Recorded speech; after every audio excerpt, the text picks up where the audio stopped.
Hi, Hi, how are you doing? I'm fine. Well, my name is Miss Lumley.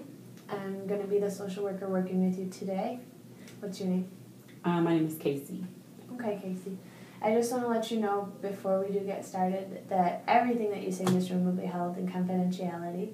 It will not leave this office unless you tell me that you'd like to hurt yourself or someone else. Okay? Okay. You do that? Mm-hmm. Very good. So what brings you in today?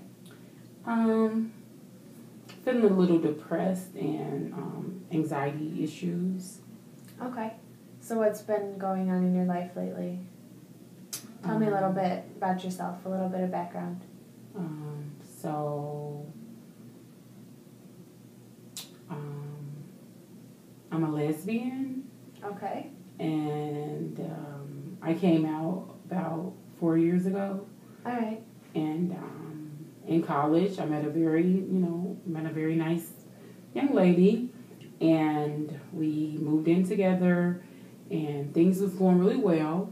Mm-hmm. But we've been having some issues lately, like a lot of arguing, Okay. and that's primarily due to my social drinking. Is that what you say, or is that what she says? That's what I say. I call it that, social drinking. Okay. She probably would say different, but for me, I call it social drinking. What might she call it? Drinking way too much. Okay. Yeah. How much do you drink on an average week, let's say?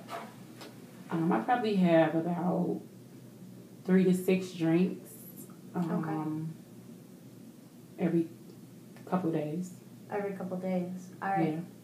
Yeah. Well, I just want to let you know, somebody who typically drinks as much as you do is usually classified a little bit beyond social drinking. Usually that person is considered an alcoholic at that point, especially if you experience withdrawal symptoms on days that you are not consuming alcohol or you don't have it in your system. Is that something that happens to you? Yeah, that's pretty much what she says, and that's how our arguments really get elevated, because she tends to call me an alcoholic, but I don't feel like I'm alcoholic because I still, function. I work, and I just got a new job, so I don't feel like I'm alcoholic. Thanks for coming in and looking into this, because that takes a lot of strength in itself to admit that you feel that you do have a problem or that you are struggling with something. Mm-hmm. It takes a lot of courage to deal with it. Yeah. If you don't mind my asking, how old were you when you started drinking? I was about 13, and Okay. I would be drinking with my older cousins, and I always had older friends. Okay. Yeah, and also probably around 13 is when I noticed and started noticing that I like girls. Okay. And a lot of my girl cousins was liking boys. So I tend to turn to drinking, kind of trying to deal with these emotions and stuff that I was dealing with. But like I said, I graduated from high school. I went on to college. I graduated from college. I have a good job.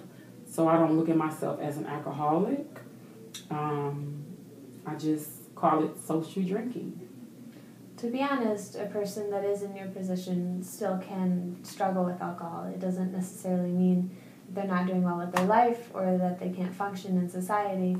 However, it can escalate to that point if it goes left untreated.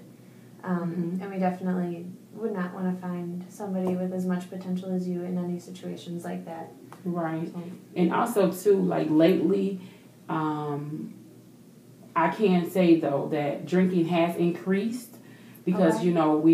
We met, another group of, lesbians, and we all hang out at the gay bar. That's good. And so we go out, but the drinking has, it has gotten a little bit worse. Mm-hmm. And so by, that, the arguments are becoming more frequent.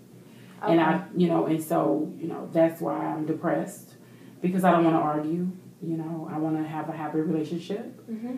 because I love my mate, and so that's why I called the center to try to find somebody to talk to so I can work through this. And it sounds to me like you have an impressive amount of insight, like you really understand yourself, Mm-hmm. and that in itself is impressive, and that'll make this process a lot easier for you, especially if you understand how you're feeling and what you're going through. If you don't mind my asking this, then how was it when you came out? Was your family accepting? I'm guessing you're out with your family. They're accepting of you and your lifestyle, and you were okay with it at that point? Well, of course, I was nervous, but I kind of think my mom probably already, sensed it. Mm-hmm. But at the same time, like I had never did anything official. My dad is totally in denial. Okay. I cannot bring my mate to my parents' house for holidays or anything like that. So I'm sure that's doing something to me eternally as well. But at the same time, I just say, well, such is life. It is how it is. But my mom, she's totally supportive. She comes over often, and we have a awesome relationship. Okay. Do you feel that you're struggling a little bit with yourself? Was it difficult to come out?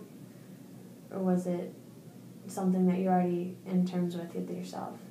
Well, I think, like, at this point, I'm still, like, coming in terms with it. Okay. Because it just depends on, like, what group I'm, like, what setting I'm in. Because I was raised in the church, so. Understandable. Right, so it's it's a bad stigma about being gay. But you love who you love, and you try to deal with it, But my main thing is the reason why, like I said, I'm seeking help in counseling is because I want to be a happy person. I want to be a better person. I don't like to argue. Like, I do not like to argue, and so that's why I know it's making me depressed. It is making me depressed. Like, I don't want to do anything because I could just stay in the bed and sleep. I would. But I call out from work. It's becoming to be a problem. Again, I'm glad that you came in to seek help. There are some options that we can explore because if I'm getting all of this correctly, you are having some relationship issues with your girlfriend. Mm-hmm. You are experiencing some withdrawals of drinking, which typically, like I said, can point to alcoholism. And tell me how you are financially. Are things okay? You're making ends meet all right? You said you have a new job, but how's that going? Well, yeah, the job part, like I said, is because I have a good job, but oftentimes, if you hungover, it's kind of hard, calling off. And then also too, like when we're arguing, then I don't want to get out of bed. It's like depression overtakes me, so I'm calling off. So I'm missing a lot of days. So financially right now, it's kind of tight, Okay. I'm struggling. I'm guessing all the drinks don't help, right? Right. They don't help the finances. Right.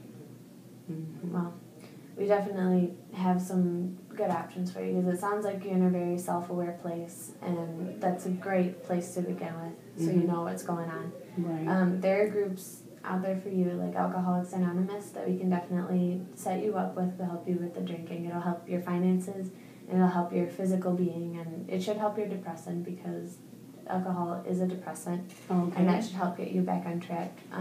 Also, how would you feel about doing some couples therapy or counseling? I think that'd be great. Do you think Angie would be open to it? Yes, I think that'd be great. Okay. That would be another direction that we can look into. I myself am not certified to do counseling in that manner, but I have some coworkers who are, and I can definitely set you up with them. Okay. Also, I think it might be positive for you to find a support group with your same sexual orientation that does not meet in a bar. Okay. I feel that might be contributing to the drinking problem, and definitely being outside of that setting would help you, to stay away from the drinks and to stay away from that temptation, definitely. Okay. Which might help ease up on the fighting and help ease up on just all of your stress and anxiety. So it's kind of like instead of going out to the bar, like maybe a dinner group or a a movie, you know, a movie or something like Coffee. that. Coffee. Okay. Coffee. Coffee is okay. Go to a little cafe. Right. Restaurants can also be tempting if they have a liquor license. Right. Okay, so you have to be like really aware of at this point like where to go and stuff like that. Yeah. Okay. We don't want you to end up, you know, losing your job or your girlfriend or anything. Okay. So we'll keep you in a good place. Okay. So this sounds reasonable. We can set all these things up for you. That sounds great. Sounds great. I'm good to hear it. So we're gonna do that before you go. Okay. But also, would you like to set up another appointment so you can follow up and see how you're doing? Yes. What time frame would work for you? Probably the same time. Okay. Maybe in a week or two. What do you think? Let's do a week, and then as we go along, if 2 weeks it works, but let's try a week. Okay. So 1 week for now. I'll see you then. Okay. Sounds good. Thank you so much. I appreciate all of your help. No problem.